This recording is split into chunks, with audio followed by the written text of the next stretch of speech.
Mata upu e lua se fululua. Ua toi fo i tu a inga o reu pena, makato, ma manase i o lato nuu. Ona vala uina le Iosua o sa reu pena, ma sa kato, ma le tasi vaenga o le tu a inga o manase. Ma ia whape antu ia te i lato. Ua utou ana ana i mea umana whai atuai mo sele au auna Yehova ia te outou. Ua utou whaalongo fo i lo uleo i mea umana o whai atuai ia te outou. Ua le tu ua e outou uso i aso e tele. Ua o i aso nei. A ua outou ana ana i le tausinga o le polo i ngā Yehova lo outou atua. O le nei, ua avatua Yehova lo outou atua le mapusanga i o outou uso. E pei ona whetalai mai ai o ia ia te i lātou. O le mea le i outou to e fo i atuai.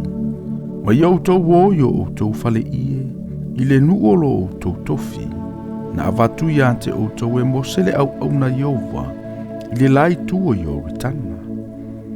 A i outou matua ana e whaile poloa inga ma le tū la fono. Na whai atuai mosele au na Yehova ia te outou. Dou te alofa atu ia Yehova lo outou patua. Ma sava vali o nā la uma, ma ana ia na poloa inga. Ma pipi i lava ia te ia, ma au na ia te ia, ma o outou loto atoa mo outou wanganga atoa. Ona whaamanu ia atu leo Iosua ia te i lātou. Ma tuina atu i lātou e o. Ona lātou o i lea i o lātou fale ie.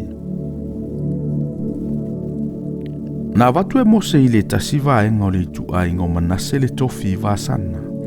Aua watu e Iosua i le isi vaeluanga le tofi fatasi mo lātou uso. I le tua i o ritana i sisifo. Ua whaamanu ia i lātou e Iosua. Ne ua tu ina atu i lātou e oi o lātou fale ie. O ia whai atu fo i ate i lātou o whape atu. Ina fo i atu ia i o outou fale ie ma o loe tele. Ma manue matua tele. Ma ario, ma auro, ma apa memea, ma ua mea, ma ofue matua tele lava. I outou tufa ina i outou so vete o e na ita ia te outou. O le whanau ngā reu pena, ma le whanau ngā kato, ma le tasiva enga o le tu ainga o manase. Ua toe fo i atu i lātou. Ma o e sei le whanau ngā Israelu na isailu. O i le nu o kanana. E o atu le nu o kiliata, o le nu o lātou tofi o lātou maua. E pei o le afionga Yehova ia Mose. Ua o atu i lātou i le tuo i o ritana, o i le nu o kanana. O na whaia lea i le me le whanau ngā reu pena, ma le whanau ngā kato, ma le tasi vaenga o le tu ainga o manase. O le fata faitaulanga e lata ane i o ritana, o le fata faitaulanga tele e ilo ango fie. Ua langona i le whanau ngā Israelu le tala, ua whape mai. Whaauta, ua whaia i le whanau ngā reu pena, ma le whanau ngā kato, ma le tasiva engo le tu ainga o manase. Le whata whaitaulanga, e Feagaiga ma le nu o kanana, i le itua i o ritana, i le mea na sopo ia le whanau ngā Israelu.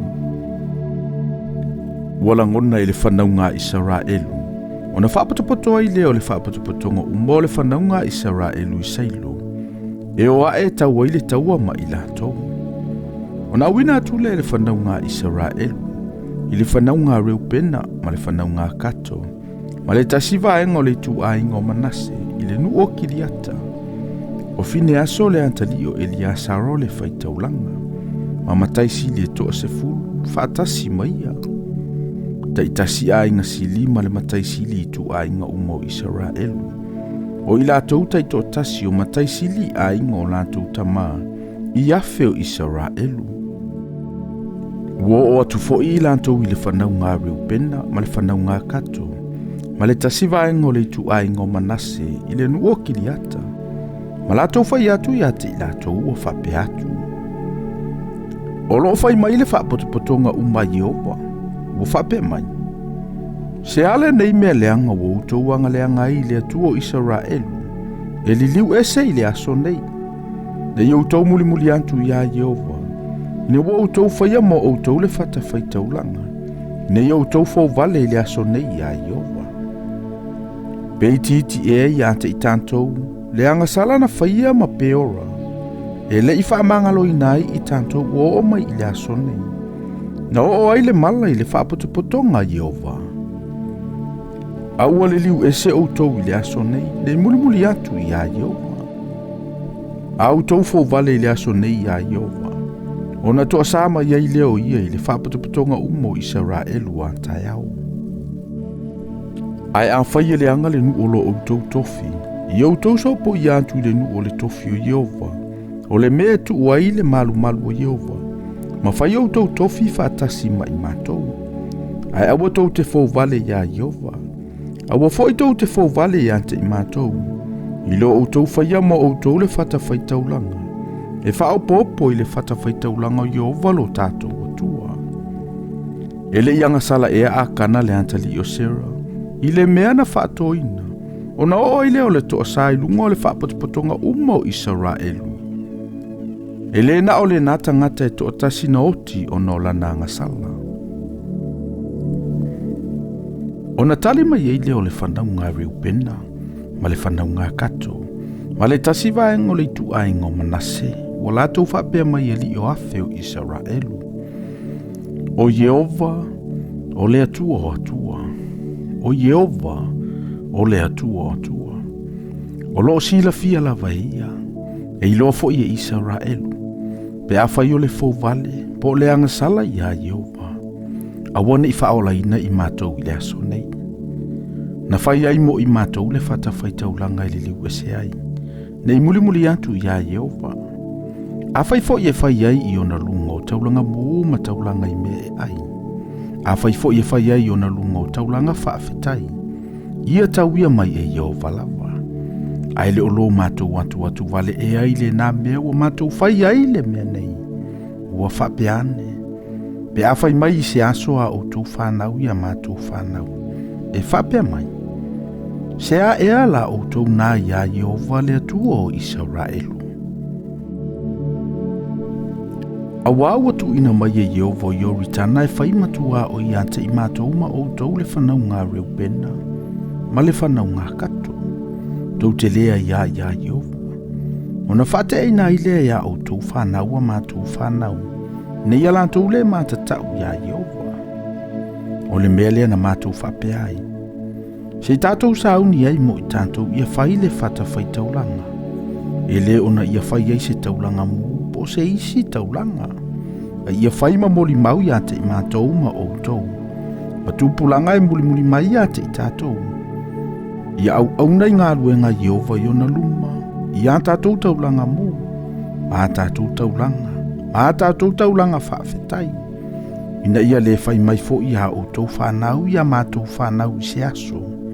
Tau te lea ia Jehova. O na mātou whapeane lea. Pe ala tau whai mai se aso ia te I tātou. Po tūpulanga a muli. O na tātou whai atu ai lea. Whauta I le whatusa o le whatawhaitaulanga o Jehova na whai ai o mātou tama. E leo na ia whai ai taulanga mu. Po isi taulanga. A o le moli maulava I ante I mātou ma o tau. Ia mamau I ante I mātou o na fau vale I a Jehova. Ma liliu ese ai I le aso nei. Ne I muli atu I a Jehova. Ia whai se whatawhaitaulanga e whai ai taulanga mu. Po taulanga I mea e ai. Po isi taulanga. E whao popo I le whatawhaitaulanga o Jehova lo tātou atua. O I lumolo na malu. Ua whalongo fine aso le Faitaulanga. Mali isili o le whaapotopotonga. Mali o afe o Israelu sa whaatasi mai ia. I upu ua whai mai e le whanau ngā Reubena. Ma le whanau ngā Kato. Ma le whanau ngā Manase. Ua le lei ante I latou. Ua whai atu fo I fine aso le antali o Eliasaro le Faitaulanga.